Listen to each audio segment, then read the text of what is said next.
2 years ago, I left the retro delights of Fujifilm for the technical excellence of Sony. But now I'm back. But why have I bought an 8-year-old Fujifilm X-E3? Has it replaced my Sony equipment? Let's find out.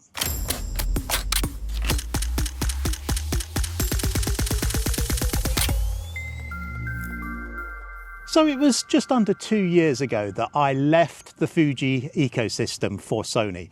I did a video about it and it was very, very well received. There were certain Fuji users that were sort of a little disgruntled that I'd moved to Sony. There were lots of Sony users saying I made the best decision of my life. And overall, the video went really, really well. Now, I'll drop a link for that in the description below. To recap the reasons I left Fujifilm in a brief nutshell. Firstly was the build quality. I felt that they had been declining in build quality over the years that I had been with them, and I'd been with them for about 12 or so years. The final straw, if you like, was the failure of a shutter button on my X-H2 whilst I was on a trip across Europe, which was a major problem. The only way I could fire the camera was actually using the touchscreen to fire the shutter. It worked perfectly with the video button worked perfectly, but the main photography shutter button failed. And that basically changed my mind about Fuji. The image quality, I felt, wasn't as good as it was in previous cameras. I had the 40 megapixel X-H2 and I just felt that it's perhaps too many megapixels in an APS-C sensor. I wasn't happy with the quality. Now, I know lots of you are, and there's possibly reasons that I didn't like it. Perhaps that's the processing in Lightroom. I was reluctant to move over to another processor. But that said, I wasn't happy with it and I just felt that I needed to move away and try something new. Now, I'm shooting this video on the Sony Alpha 7R5, which is the camera I've had for 2 years, and I've absolutely loved using it, and I'm going to keep it. But I'm going to be using this for fun, for going out and just taking pictures. Basically, what I wanted was a small, fun camera that I could really easily use manually, that had beautiful little lineup of lenses, and that I would just enjoy. I can't deny that I absolutely love the Fuji interface. The way that you can select auto and manual modes simply by turning a dial or the aperture. If I put it on A on the aperture, I get shutter priority. If I put it on A on the shutter ring, I get aperture priority. If I put both on A, I've got program mode. It's a brilliant little system.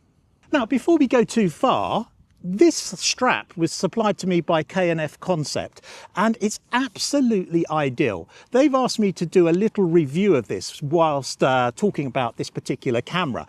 And it suits this camera absolutely perfectly. It's the 100mm, it's basically a rope style strap. I have on my Sony a Peak Design slide, and that would look ridiculous on a camera this small, but this one is just utterly perfect for this type of photography. And I really love the way it absolutely complements this particular camera with this particular strap. I'll leave a link for this in the description below. It is an affiliate link, so I will get a very small commission on any sales made from it. So you need to be aware of that. But if you've got a small form factor camera, you don't want to pay out for some of these higher end brands, which are beautiful to look at, but really quite expensive for what they are. This looks good. It's really strong. It's comfortable and it works perfectly with this small form camera. So I picked this up last week. I bought it with the 23mm f2.WR lens, a brilliant little lens. The whole thing is really compact. And yesterday I headed out to Newcastle just before sunrise across the high level bridge and had a wander around the quayside taking images with this. And let's have a look at some of those.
So one of the reasons I really wanted to go back to Fuji was not just the fun factor, but also the X-Trans 3 sensor. I've had Fuji cameras with all of the X-Trans sensors from 1 through to 5, and to me the X-Trans 3 was the absolute sweet spot on Fuji cameras. It was their first and I believe only 24 megapixel sensor. They went up to 26 with the X-Trans 4 and then up to 40 with the X-Trans 5. To me, the X-Trans 5 40 megapixel was the worst image quality of all the recent Fujis, along with the worst build quality. These cameras from 8-10 years ago seem much better built. This is built in China. It's not a Japan-built Fuji, but it feels solid. It feels wonderful in the hand. It's not a heavy camera, but it really, really feels lovely to use in the hand. And of course, it produces beautiful images. The X-Trans 3, I feel, was peak Fuji. It had a real subtle looking colour and a softness to the sharpness. If that sounds like an oxymoron, it probably is, but there was a softness that gave it a more, dare I say it, film-like look to the image, as to the more modern clinical digital look of some more recent Fuji cameras. They're pretty much like my Sony. They're absolute workhorse cameras producing absolute stunning image quality, but with that clinical digital look. The X-Trans 3 didn't have that look. Now, my Sony Alpha 7R5 is a brilliant camera. The quality that comes out of it is absolutely sublime. But as I said, it does kind of have that clinical digital look. And more importantly, it's not a walk-around camera. Being full frame, the glass, even the smaller lenses, are still pretty big. And that makes it quite a lump to carry around on a long trip around a city or doing a nice long walk, something like that. It's not an ideal walk-around camera. Now, of course, there are Sony options, the Alpha 6700 being one of them. But again, that's still quite a big camera, and I would have to buy more lenses for it unless I use the full frame lenses, which kind of defeats the object of finding a nice small carry-around camera. But most importantly, I missed the tactile fun of Fuji cameras. They really are an absolute joy to walk around with. You can put your camera up to your eye, quickly adjust settings, quickly adjust shutter speed, aperture, whack the ISO up if you need to, and just get great shots. I deliberately went for this one, not just for the X-Trans 3 sensor, but also because it doesn't have a flip-out screen. That makes me work a little bit more. It gives me more of a challenge to shoot with. It makes me think more about the compositions. It's all very well getting a nice low-down shot if you've got a camera LCD that flips out. When you've got a camera that doesn't flip out, you have to get down, you have to work that shot.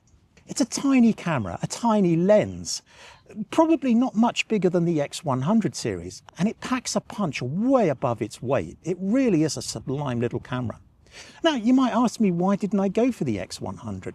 Well, the simple fact is, they're expensive, even second-hand. The X100F, because of this Instagram craze for the X100V and the X100VI, they are ridiculously priced, even the second-hand older models. These are kind of the unsung hero. They're kind of undiscovered. This camera and lens costs probably £200 to £300 less than equivalent X100, and yet I can change the lenses on it. Now, one of the criteria I had when buying this camera is that I will only buy prime lenses. They will be compact prime lenses. The whole rationale behind this camera is that I want it to be small, compact, walk around, fun to use. There might be a slight caveat to that, because you might have seen a recent video where I looked at my father's Minolta 35 to 70 MD lens on my Sony Alpha 7R5, and I was absolutely staggered about the quality of the camera. I might adapt that to this camera and use that as well. There are adapters available, and I think it would be a fantastic walk-around lens. Again, it's compact, it's not a big full frame.